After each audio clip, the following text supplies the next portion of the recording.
నమస్కారం city news కి స్వాగతం. ఆంధ్రప్రదేశ్ మహిళాభివృద్ధి శిశు సంక్షేమ శాఖ ఆధ్వర్యంలో జరిగిన ప్రపంచ తల్లిపాల వారోత్సవాల కార్యక్రమంలో మంత్రి గుమ్మడి సంధ్యారాణి పాల్గొన్నారు. కలెక్టరేట్లోని శంకరన్ హాల్లో జరిగిన తల్లిపాల వారోత్సవాల కార్యక్రమంలో మంత్రి గుమ్మడి సంధ్యారాణి, కలెక్టర్ నాగలక్ష్మి పాల్గొని ప్రపంచ తల్లిపాల వారోత్సవాల బ్రోచర్ను ఆవిష్కరించారు. ఈ సందర్భంగా మంత్రి మాట్లాడుతూ ఆగస్టు మొదటి వారాన్ని ప్రపంచ తల్లిపాల వారోత్సవాల దినోత్సవంగా జరుపుకుంటున్నామన్నారు. మొదటి గంటలోనే తల్లిపాలను బిడ్డకు అందించడం వలన పిల్లల్లో హార్మోన్ లోపాలు లేకుండా చక్కగా ఎదుగుతారని తెలిపారు. ముర్రుపాలు బిడ్డకు అందించడం అమృతంతో సమానమని పేర్కొన్నారు. ఏజెన్సీ ఏరియాల్లో ప్రభుత్వం అందించే న్యూట్రిషన్ ఆహారం వలన మహిళల్లో సాధారణ కాన్పులు ఎక్కువగా జరుగుతున్నాయని వెల్లడించారు. అప్పుడే పుట్టిన పిల్లలకు తల్లిపాలు పట్టడం వలన వారిలో ఇమ్యూనిటీ పెరిగి చక్కగా ఎదుగుతారని కలెక్టర్ నాగలక్ష్మి తెలిపారు. తల్లులు పిల్లలకు పాలు పట్టించే సరైన విధానంపై అవగాహన కార్యక్రమాలు నిర్వహిస్తున్నామని చెప్పారు. ఈ కార్యక్రమంలో principal secretary Suryakumari, Sirisha, doctor Anitha, doctor Likhitha, శిశు సంక్షేమ శాఖ ఉన్నతాధికారులు పాల్గొన్నారు. 55,607 అంగన్వాడీ సెంటర్స్ ఉన్నాయి. ఆ సెంటర్స్ లో ఎప్పుడు కూడా గర్భిణీలకి, బాలింతలకి, శిశువులకి అందరికీ కూడా మనం పౌష్టికాహారం ఇస్తూ వెళ్తున్నాం రాష్ట్రం మొత్తం మీద. ఈ పౌష్టికాహారం ఇవ్వడంలో మనం నిజంగా చాలా బెస్ట్ ఫుడ్ ఇస్తున్నాం.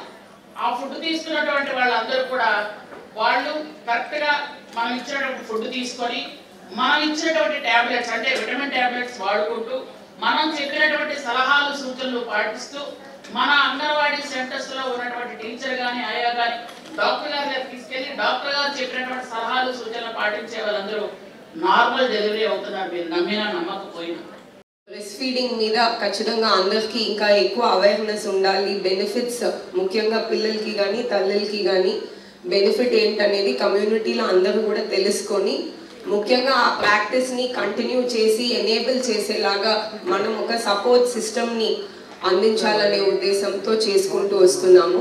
సో ఈ ప్రోగ్రామ్ ఈ వీక్ కూడా, ఈ సంవత్సరం కూడా థీమ్ ఏంటంటే prioritize breast feeding, create sustainable support system. పుట్టిన చిన్న పిల్లలకి ఖచ్చితంగా ఇమ్యూనిటీ పెరగడానికి తల్లిపాల నుంచే శక్తి అనేది వస్తుంది. సో ఈ 2 ఫ్యాక్టర్స్ మెయిన్ గా అందరూ కూడా ప్రమోట్ చేస్తారు.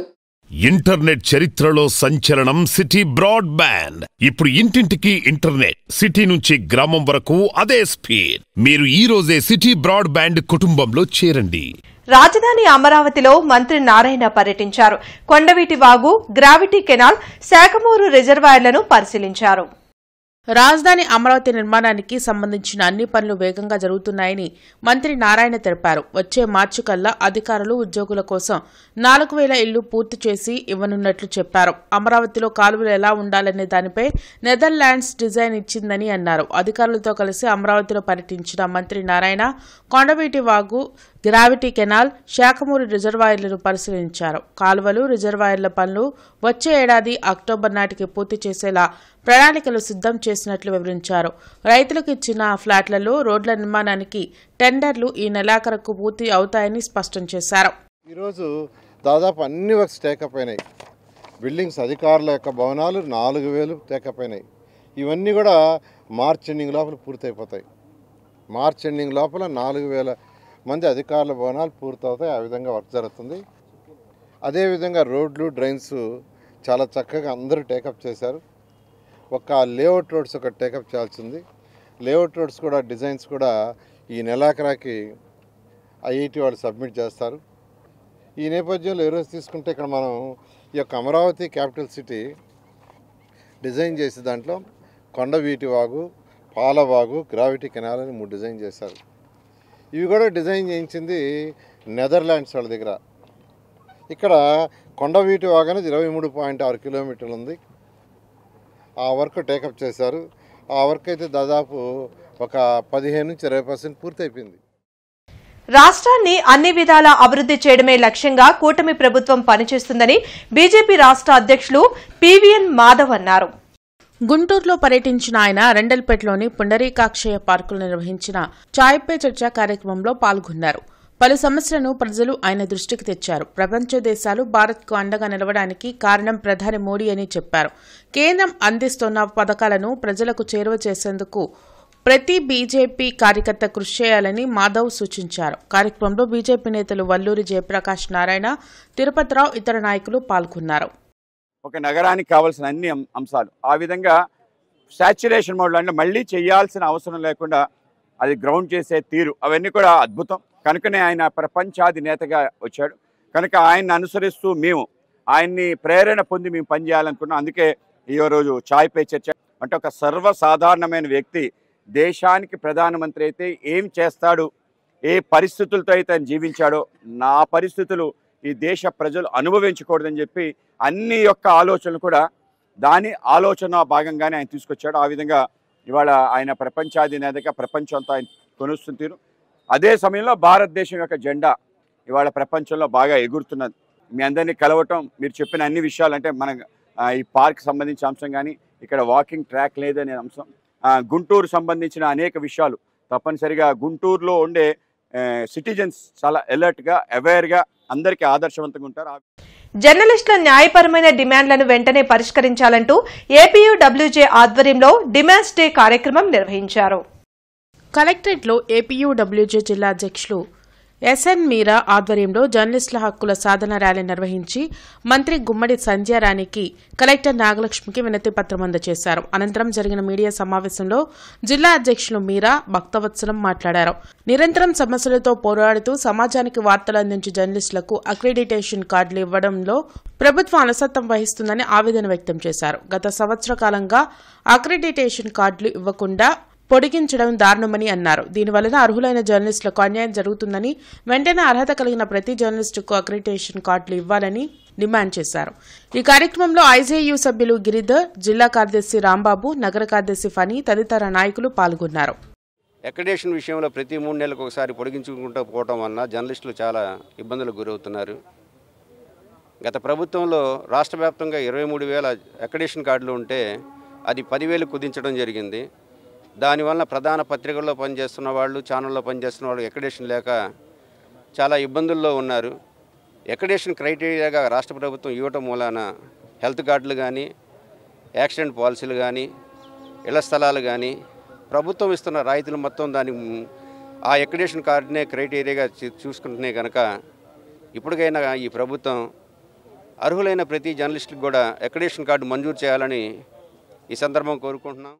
ఈ అక్రిడిటేషన్ కార్డే క్రైటీరియాగా ఉంది, హెల్త్ కార్డుకి లింక్ అయ్యి ఉంది, స్కూల్ పిల్లల ఫీజులకి లింక్ అయ్యి ఉంది, బస్ పాసులకి లింక్ అయ్యి ఉంది, పాత్రికేయుని యొక్క జీవితానికి లింక్ అయ్యి ఉంది అక్రిడిటేషన్ కార్డు ఒక్కటే.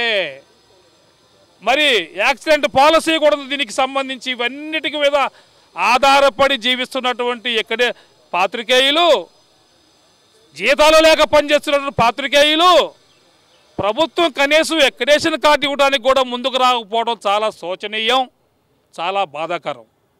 దయచేసి ప్రతి 2-3 నెలలకోసారి పాత అక్రిడిటేషన్ కార్డు పొడిగిస్తున్నారే కానీ నూతనంగా మీరు ఇచ్చినటువంటి కార్డులు ఇంతవరకు లేవు.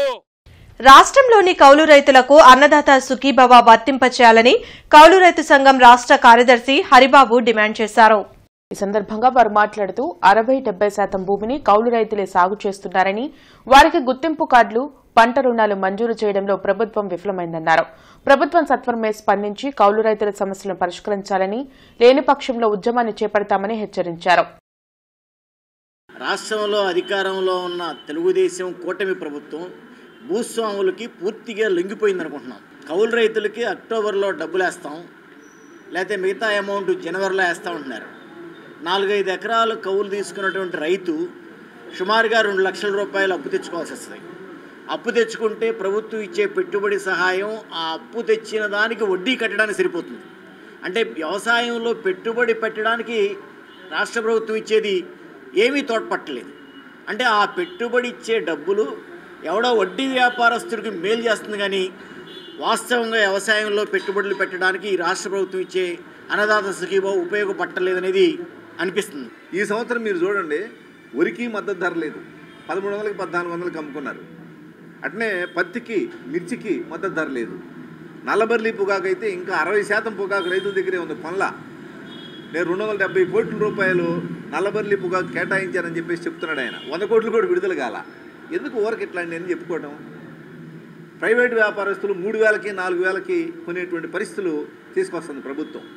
మరి 12,000కి కొంటాం, 9,000కి కొంటాం, చివరి గ్రేడ్ అయితే 6,000కి కొంటాం అని చెప్పేసి అన్నారు. 12,000కి కొంటాం అన్నటువంటిది 10% కూడా లేదు. 10% కూడా పళ్ళ నల్లబల్లి పొగాకు. ఇంకో 10% 9,000కి కొన్నారు. మిగతా 80% పొగాకు 6,000కి 6,000కి కూడా కనకుండా తిప్పంపించేటువంటి పొగాకుని ప్రైవేట్ వ్యాపారస్తులు 2,000కి 3,000కి గ్రామాల్లో కొంటున్నారు. మరేం చేయాలి? ఇంటర్నెట్ చరిత్రలో సంచలనం సిటీ బ్రాడ్బ్యాండ్. ఇప్పుడు ఇంటింటికి ఇంటర్నెట్, సిటీ నుంచి గ్రామం వరకు అదే స్పీడ్. మీరు ఈ రోజే సిటీ బ్రాడ్బ్యాండ్ కుటుంబంలో చేరండి. జులైలో విజయవాడలోని చెన్నుపాటి రామకోటయ్య ఇండోర్ స్టేడియంలో జరిగిన 10వ నేషనల్ ఓపెన్ కోర్సుగి ఫోమ్సే టైక్వాండో ఛాంపియన్షిప్ 2025 పోటీల్లో టీటీ అకాడమీ నుండి వివిధ కేటగిరీల్లో 44 మంది హాజరు కాగా వీరిలో 19 బంగారు పతకాలు, 13 రజత పతకాలు, 12 కాంస్య పతకాలు సాధించారు. ఈ సందర్భంగా టీజేపీఎస్ కాలేజ్లో టైక్వాండో విజేతలకు అభినందన సభ జరిగింది. దీనికి ముఖ్య అతిథిగా TJPS college secretary KV Brahmam, PG principal Anithadevi, principal Kameswara Sastri, secretary Chaitanya master, coach Krishna పాల్గొన్నారు. టైక్వాండో క్రీడ అనేది కాలేజ్లో జరగడం అనేది మా కాలేజ్కి గర్వకారణమని తెలిపారు. ఈ టైక్వాండో వలన విద్యార్థులు చక్కటి శరీర ఆకృతినే కాకుండా మానసిక శారీరక దృఢత్వం కలిగి ఉంటారన్నారు. టీజేపీఎస్ కాలేజ్లో ఎన్నో రకాల క్రీడలకు ఆశ్రయం ఇస్తుందని, కానీ ఈ టైక్వాండో మాత్రం బాగా అభివృద్ధి చెందిందన్నారు. మొత్తం 19 బంగారు పతకాలు సాధించడమే ఇందుకు నిదర్శనమన్నారు. టైక్వాండోకు కాలేజ్ తరపున కావలసిన సదుపాయాలు కలగజేస్తామని తెలిపారు. ఈ సందర్భంగా చిన్నారులకు మెడల్స్ బహుకరించారు. ఈ సందర్భంగా విద్యార్థులు ఈ champion TT academy secretary P Chaitanya master ఆధ్వర్యంలో ఏపీ కోచ్ కృష్ణ ఛాంపియన్షిప్ కి తీసుకువెళ్లడం చాలా సంతోషంగా ఉందని ఆయనకు కృతజ్ఞతలు తెలిపారు.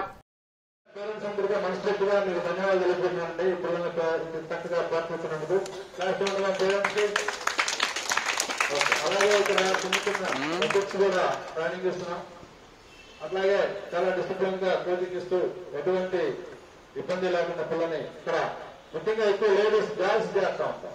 ఎందుకంటే అంత సెక్యూరిటీ ఉంటుంది. ఫస్ట్ గర్ల్స్ రాగానే వాళ్ళకి తెలిసినటువంటి. ఈ వార్తలు ఇంతటితో సమాప్తం. నమస్కారం.